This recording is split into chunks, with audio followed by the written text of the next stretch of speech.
Joining me is General Jack Keane, a retired four-star general and the former Vice Chief of Staff of the United States Army. He is now Chairman of the Institute for the Study of War and is conducting a review for Congress on President Biden's defence strategy. General Keane, always informative, great to talk to you.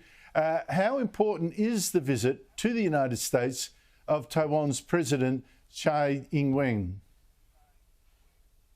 You know, I think the symbol of it is very important because it gives the opportunity for the Congress to show their support for Taiwan. As everybody knows, much like your country, Australia, our legislative body here is formidable, in addition to the executive branch, and is an important part of both our democracies. And so it's quite a statement when a bipartisan group of Republicans and Democrats gather in California, purposely there for make it easier for the president of Taiwan to visit them as opposed to doing it in Washington, D.C. And, of course, I think the added symbology of doing it at the Ronald Reagan Library, a person who advocated peace through strength and certainly was not intimidated at all in standing up to our adversary, our main adversary at the time, the Soviet Union. So a good step, important for them to be together, and I think the United States and Taiwan both got a lot out of it. Yeah, the Ronald Reagan Library is a fantastic venue for that. It's very impressive and, as you say, very symbolic. China's threats, though, sending an aircraft carrier off the coast of Taiwan, etc., how seriously should we take them? Well, we know they overreact to this. I think that doesn't compare to what they did as a result of the Speaker Pelosi visit. I mean, my sense is that there's no justification for their temper tantrums that they seem to display every time we have somebody of important visit. The Taiwan Relations Act that was done in 1979 as a result of the United States recognizing China but still maintaining relationships with Taiwan was established to maintain stability across the Taiwan Straits between Beijing, Taiwan, and the United States. But it's China that time and time again, and particularly under President Xi, Andrew, who has violated this over and over and over again by flying airplanes and ships into the interdiction zone that Taiwan has.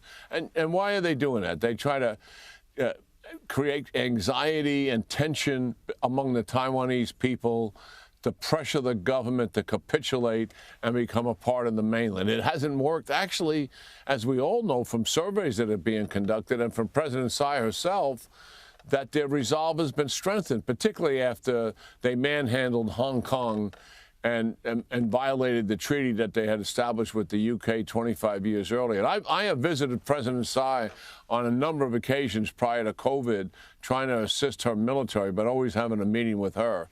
And I found her to be quite remarkable in her steadfastness, Andrew, in standing up against mainland China. And in her second term, she had a landslide victory because she was so vocal and had so much spine in dealing with it. What we need to do is upgun her with arms and also with training to make certain that they're able to impose costs by themselves on China. They certainly could not defeat a Chinese invasion, but they can impose costs.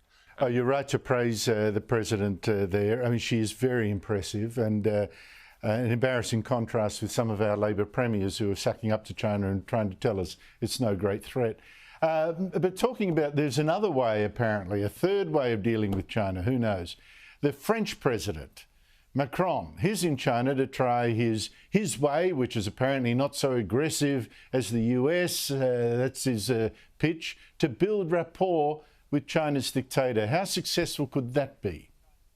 Yeah, President Macron I think, has been very frustrating dealing with Russia and Ukraine and the coalition led by the United States from the West, and also to include your country, South Korea and Japan, because he's always wanted to go to the negotiating table right from the outset. He takes a conciliatory tone as part of his diplomacy from the beginning, and he's taking a much softer reaction to China's repression at home and significant increase in aggression abroad. I mean, most of us have learned the lesson here that going back 25, 30 years when we thought that if we helped China's economy and become more capitalistic with economic reform, that political reform would follow. And that did not happen. It failed miserably. China's aggression is increasing every single year. And handshakes, pats on the back, and pleasant rhetoric is not going to change their behavior. We have to make certain when they look out at the Western democracies and they look out at South Korea, Japan, the Philippines, Australia, and the other Southeast Asia countries, that what they actually see is strength and the willingness of those countries to confront China's aggression. Look, absolutely, but I want to go back to and learn the lessons of history. Here's one that really jumped out at me this week. And to your point, being soft and trusting with dictators rarely works. I think we should have learned the lesson from Hitler, but, you know, on and on it goes. I note now that former US President Bill Clinton has apologised for having persuaded Ukraine to give up its nuclear weapons in 1994 in exchange for a totally worthless promise from Russia that if it did that, Russia would never invade Ukraine. We know now what that word was worth. Here is Bill Clinton. I feel terrible about it because Ukraine is a very important country, and I feel a personal stake because I got them to agree to give up their nuclear weapons, and none of them believe that Russia would have pulled this stunt if Ukraine still had their weapons. What does that admission tell you, General? Well, it tells us what weakness looks like and what the consequences really are. The fact is, Russia, the United Kingdom, and the United States gave assurances if Ukraine gave up their weapons, this is the Budapest Agreement of 1994, then they would provide security guarantees for Ukraine. France and China also signed the document, but their security guarantees, not surprising, were much weaker. And that's what Bill Clinton feels bad about, rightfully so. We arm wrestled the Ukrainians in doing this in terms of nuclear non-proliferation. And look what it's got.